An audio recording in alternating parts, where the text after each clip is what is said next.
You're watching Bulldog of the Week, presented by Cedarburg Athletics with host Matt Menzel. Welcome to this week's edition of Bulldog of the Week, and our Bulldog of the Week comes to us from girls volleyball, being joined by junior Jae Fitting. Jae, let's start right with your volleyball career. When did you start playing volleyball and why?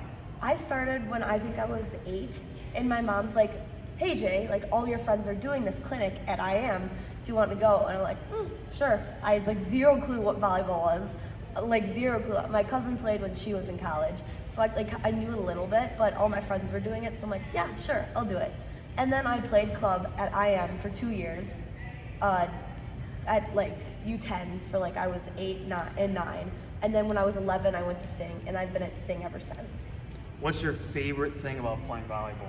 Honestly, like the people that I've made, especially, or like friendships that I made, especially from club and high school. It's like volleyball is something you can only do for like a certain part of your life. You won't be able to play it the rest of your life, but like the relationships that you're able to make, like makes the difference in a sport. And if you're able to keep those friends and keep hanging out with them and staying relevant with them, like those are friendships you'll have for the rest of your life. Right now, you're in the team libero, and outside of wearing a different color jersey from the rest of your teammates, at least for the casual fan, what's the role of the libero? The libero, they're the ones that, like, obviously different color jerseys, but they are always passing, always in the back row, and they are in for most of the game. So have you always been a libero / defensive specialist? For the most part. In my 12th year, I did hit a little bit outside. Let's just say that didn't go as planned.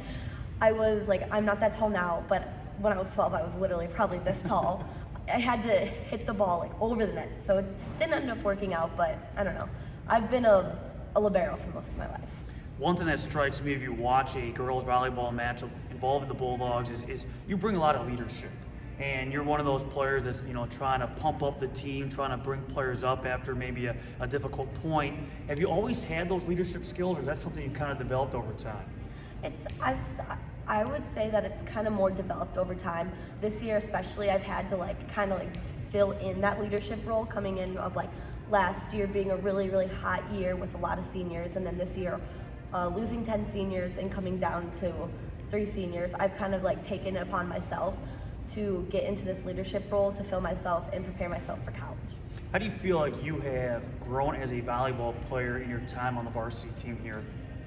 As a volleyball player, I definitely think I have grown by a lot by learning. Just watching how older girls, not even in my position necessarily, just approach and watch how dedicated they are and motivated in the game really helps me get motivated myself, and helps me learn by watching them to motivate my teammates now. As we tape this and wrap things up, you guys right now are on the grind of the conference schedule. What goals do you have for yourself, for the team, for the rest of this season? For my team, I would say stay focused. We haven't had necessarily the greatest outcomes in our games, but what I think is really impressive is the way that our team is bouncing back from not always winning. I think that's a very mature approach, especially from a bunch of high school girls. So I'm really proud of that. And for myself is to say, make the most of every opportunity given to me. Jae, thanks a lot for your time. All the best the rest of this season. Jae Fitting, our Bulldog of the Week.